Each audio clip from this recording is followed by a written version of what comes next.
Lalu menghukum, kamu selalu yang paling terakhir. Nah, kamu selalu, nah itu sebagai seorang penghukum. Lanjut Pak Sugi. Kasus yang pertama, pada hari Senin Pak Garut tidak masuk sekolah. Pak Garut merupakan guru matematika. Saat itu Bupati menggantikan Pak Garut. Bupati baru tahun menjadi guru SMP. Beberapa murid perempuan Vivi dan Natali mengetahui hal ini dan mulai menggunakan kesempatan dan bersikap seenaknya, tertawa dan tidak mengindahkan kehadiran Bupati. Bupati mencoba menyapa Vivi dan Natali dengan ramah sambil mengingatkan untuk tetap fokus pada tugasnya. Ayolah, tugasnya dikerjakan, kata Bu Vivi. Nanti ibu ditegur bapak kepala sekolah kalau kalian tidak mengerjakan tugas, tolong bantu ibu ya. Namun Vivi dan Natali malah jadi tertawa. Ibu santai aja Bu, mereka tetap tidak mengerjakan tugas dan malah mengobrol. Kira-kira ini Bu Vivi dan Bu itu seperti apa? Sebagai apa? Penghukum? Apa manajer? Apa teman? Pemantau? Pemantau tetap Sugi. Coba lanjut Pak. Ya, kasus kedua, Pak Dino sedang bermain bersama di lapangan basket. Pak Anto dan Dino sedang bermain bersama di lapangan basket dan tiba-tiba terlibat dalam sebuah pertengkaran adu mulut. Dino pun menjadi emosi dan melakukan kontak fisik, menarik kemeja Anto dengan kasar sampai 3 kancing terlepas. Pada saat itu guru piket langsung melerai mereka dan membawa mereka ke ruang kepala sekolah. Ibu Suti sebagai kepala sekolah berupaya menenangkan keduanya, terutama Dino. Dino, sepertinya kamu saat ini sedang malas sekali. Mendengar itu, Dino pun mengalir bercerita tentang kesalahan hatinya.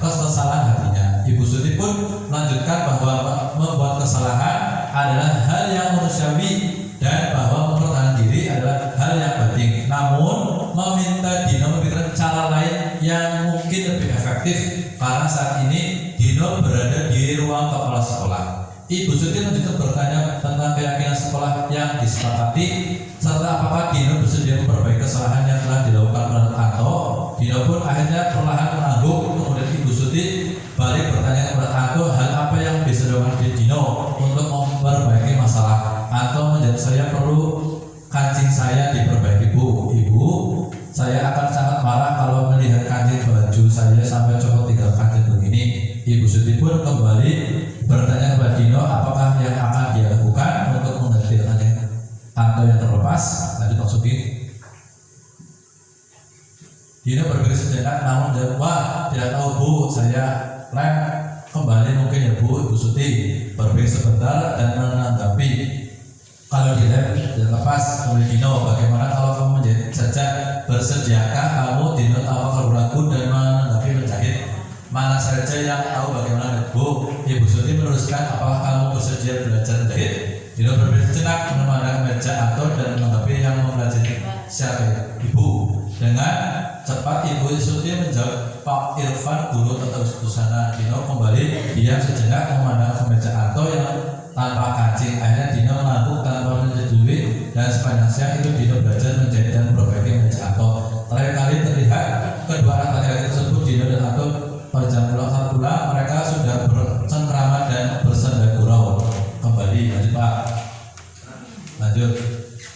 Nah, posisi kontrol ya. Jadi berarti yang dilakukan oleh yang masalah yang pertama itu ya Bu guru kan itu mengajak bahwa yuk kamu kerjakan tugas ini ya, nanti Bu guru dimarahi sama bapak ibu kepala sekolah atau bapak kepala sekolah. Nah itu berarti apa? Sebagai teman, ayolah lakukan dari ibu. Nah itu posisi sebagai seorang teman. Nah kalau kita tadi masalah yang kedua itu mengajukan pertanyaan lalu meyakini kesalahannya dia mau pribadi, terus menetapkan dirinya sebagai individu yang positif ya, terus mencari solusi sebagaimana cara memperbaiki kesalahan tersebut, itu sebagai seorang manajer. Nah itu posisi kita sebagai seorang guru ketika menghadapi anak yang menghadapi masalah atau posisi kontrol seorang guru. Lanjut Pak Subi. keyakinan kelas ya, dan nilai kebajikan atau prinsip universal yang disepakati bersama secara universal lepas dari perbedaan agama, suku dan negara dan bahasa. Ada maksud gini. Nah, budaya positif itu pertama lingkungan positif, keyakinan kelas dan peraturan kelas berupa keyakinan, lingkungan positif dan akan membentuk budaya positif. Lanjut Pak. Ya, peraturan ya, dan kalau bedanya peraturan dan keyakinan, peraturan adalah selalu memberikan buku kepada tempatnya. Nah, tapi kalau keyakinan itu berupa tanggung jawab. Nah, sangat dilarang mengganggu orang lain. Nah, kalau keyakinan itu adalah menghormati orang lain. Ya, hadir di sekolah 15 menit sebelum pembelajaran. Nah, keyakinannya itu berupa apa? Menghormati orang lain. Lanjut langsung gini. Pembentukan keyakinan kelas itu bersifat lebih abstrak ya, lebih abstrak terus universal, bentuk positif banyak sehingga sudah diingat dan dipahami. Semua warga kelas ikut berkontribusi, bersedia meninjau kembali keyakinan kelas dari waktu ke waktu. Lanjut Pak. Nah, ini salah satu dokumentasi. Mau Pak, dijalan. Ya, salah satu sosialisasi keyakinan kelas. Assalamualaikum warahmatullahi wabarakatuh.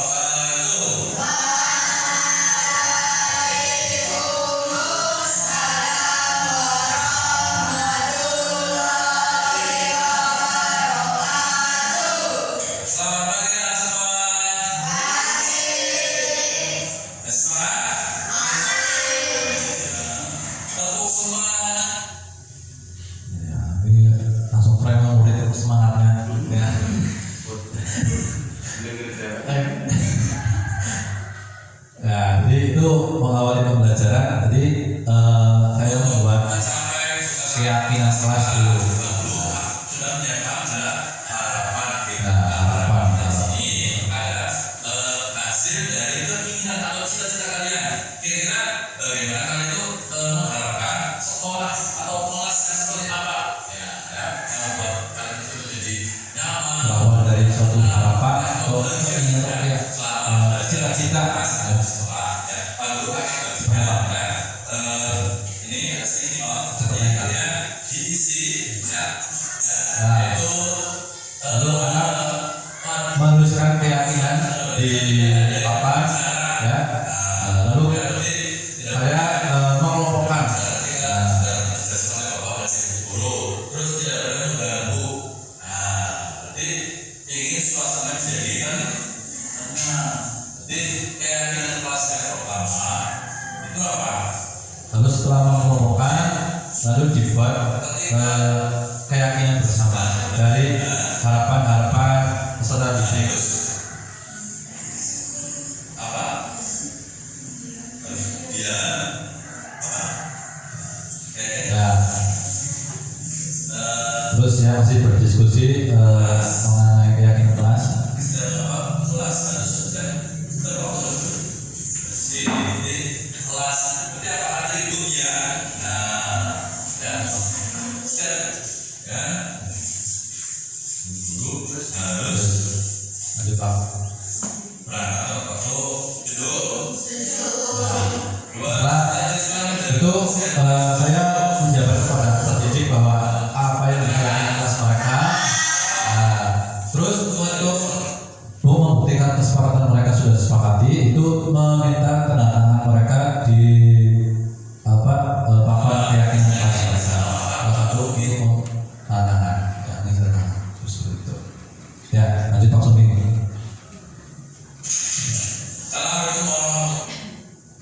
Ya, kesepakatan kelas itu yang tadi hasilnya itu saat belajar harus tenang. Ya, terus yang kedua kita harus menjaga kebersihan, yang ketiga disiplin waktu, yang keempat adalah menaati tata tertib sekolah. Segitiga restitusi, proses menciptakan kondisi bagi murid untuk memperbaiki kesalahan mereka sehingga mereka bisa kembali pada kelompok mereka dengan karakter yang lebih kuat. Melalui restitusi, guru dapat yang pertama membantu murid menjadi lebih memiliki tujuan, disiplin positif, serta memberikan dirinya setelah berbuat salah, membantu untuk jujur pada diri sendiri dan mengevaluasi dampak dari kesalahan yang dilakukan, memberikan penawaran bukan paksaan. Jadi tidak ada paksaan, ada penawaran. Nah, lanjut maksud ini. Ya, itu segitiga restitusi, itu ada